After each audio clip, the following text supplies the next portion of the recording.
It's easy to get caught up in the day-to-day treadmill of life, where every minute of our time is consumed with carving out what we individually consider an acceptable standard of living.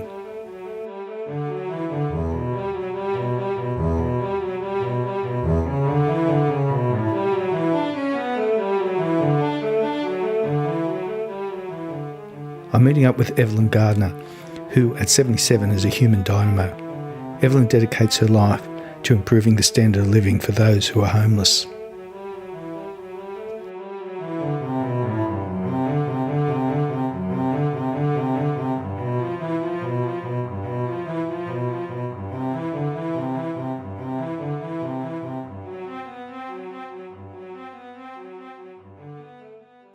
Evelyn explained to me why she is so driven in helping people who are homeless.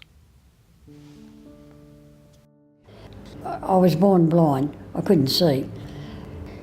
I had 2 major eye operations. They grafted eyelashes on and so forth. It took 2 years before I could finally see.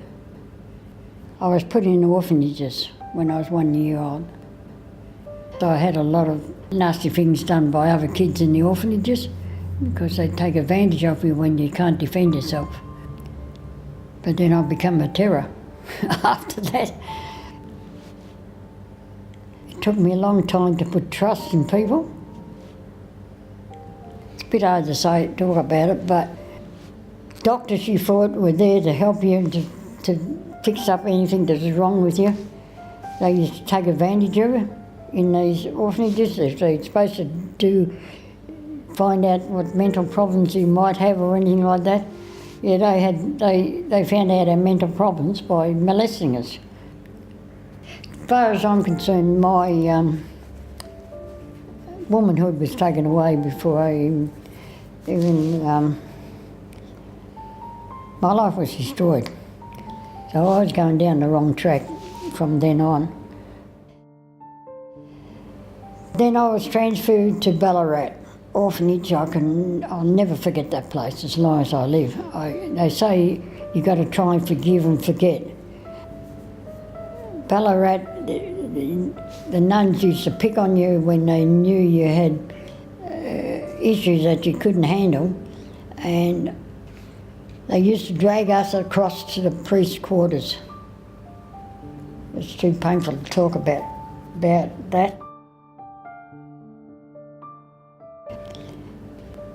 We had to go and work for 2 years at a job before we were 18, and they were supposed to bank our money when we brought it home every Friday, so we had money when we come out of the orphanage. When I come out of the orphanage, I didn't have a cent, not a cent. They didn't give me our money back. This is what happens, you get turned out in the street then.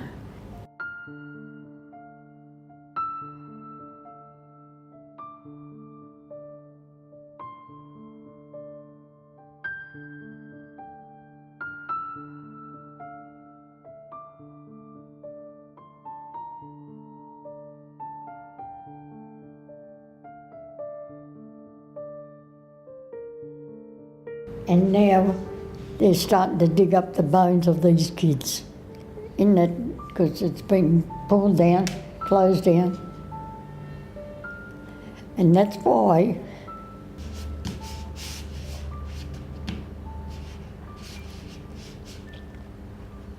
You all right, Evelyn? Do you need a break? I'll be right.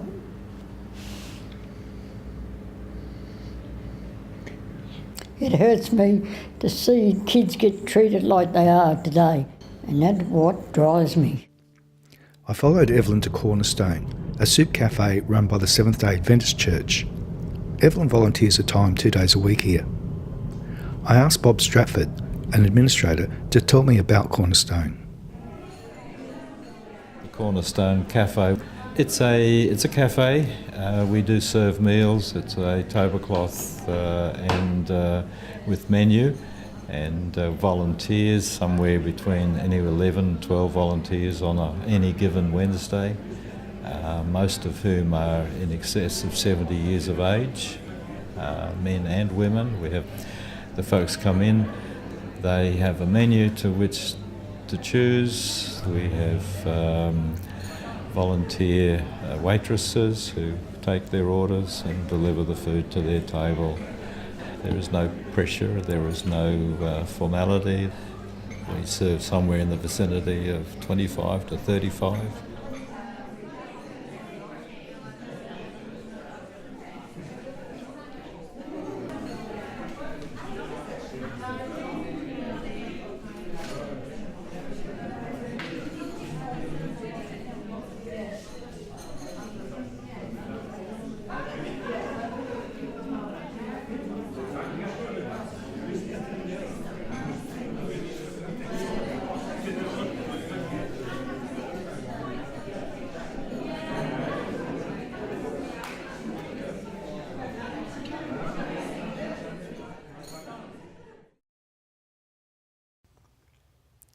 Whilst at the Cornerstone Cafe, I spoke with a couple of people who Evelyn had helped.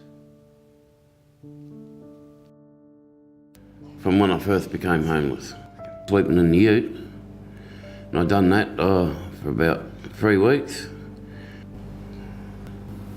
There was a few times I thought, oh, well, I might as well just finish it off and that'll be the end of it.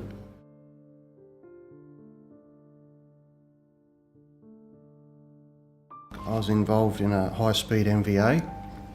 Up until that point, I'd always had stable employment, and it was the first time I found myself vulnerable. And as a result of the motor vehicle rollover, I'd become dependent on pain management. And so I had a raging habit on painkillers and benzos. Valium and whatnot. I tend to lean onto the painkillers as a twofold sort of way of managing my feelings. And I became more and more dysfunctional from the painkillers. I was in Concord Hospital for a week in the detox ward, 64. And I spent the night, my first night of homelessness, with 24 other homeless souls there in one big room. But that was 6 months of homelessness, and it's quite traumatic for me to relive that, how I become homeless, yeah. I was quite surprised how fast the money would go. It costs a lot for takeaway, yeah. Go in, I'd get a hot meal after dark, because I'd never go to Miss Swag in the daylight hours, I'd just go in there at night, just to keep it on the low down, and then leave as early as possible, it's still just before dawn sort of thing.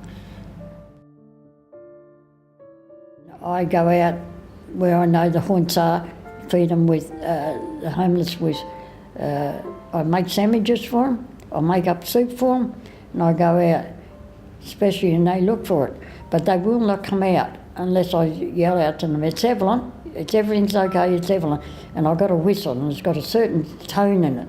I blow that and they start to come out, you know, because they have been bashed up in the parks and things like that.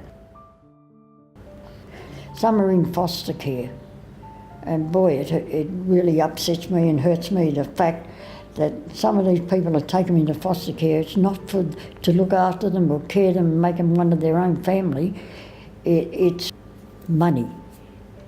And I've got 4 of them there who are begging me to get them out of foster care. I can't do it. Well, I've got a lady with 2 disability boys at the moment. She's living in a cold garden shed because she's got nowhere to go with them. And I begged them to get them into priority housing. I took 2 13-year and 14-year-old boys that were sleeping under a bridge at Wyong, because when I was going to feed them, I go around and I know their haunts, and I'd talk to them, and then they say, I said, you can't stay here, why don't you go home to your parents? Not going home to that drunken household or a drug household, you know. 10-year and 11-year-old boys, that's wrong.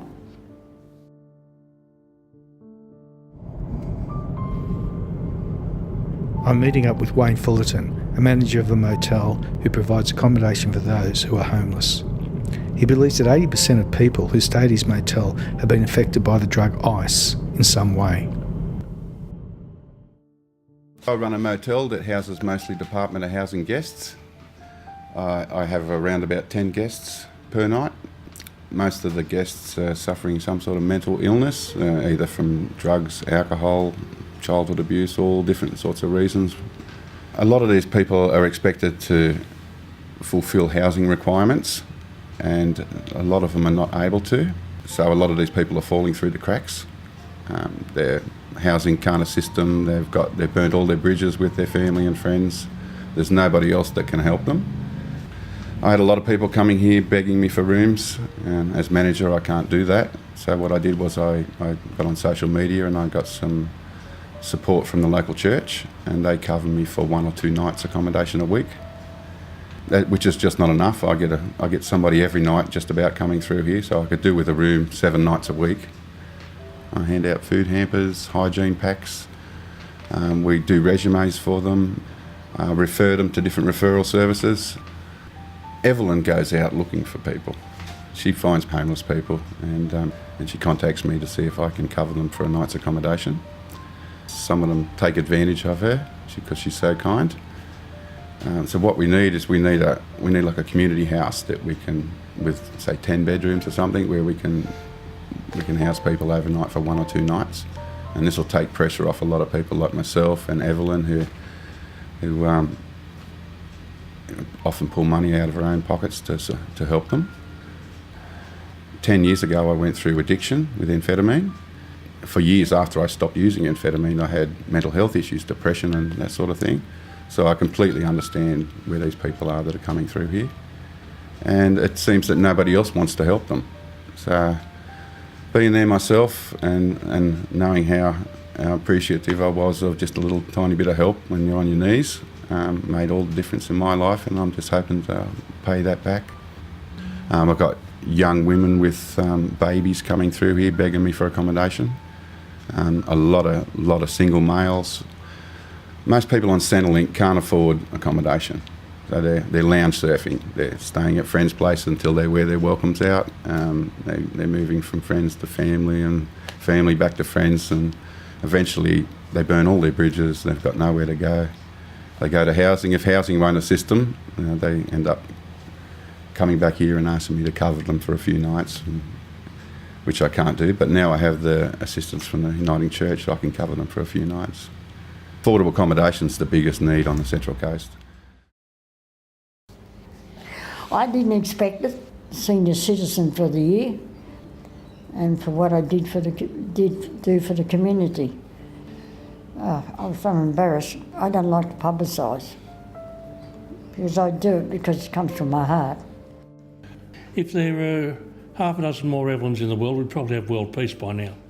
I said once, she's got more energy than the Energizer Bunny. She just goes on and on and on non-stop. But I know she's just out there. She helps single mums who are really up against the wall. She helps veterans who are, looking at becoming homeless. She looks at helping people who, might have legal problems, and, she helps them become, contributing members of society instead of a burden. She helps people turn their lives around.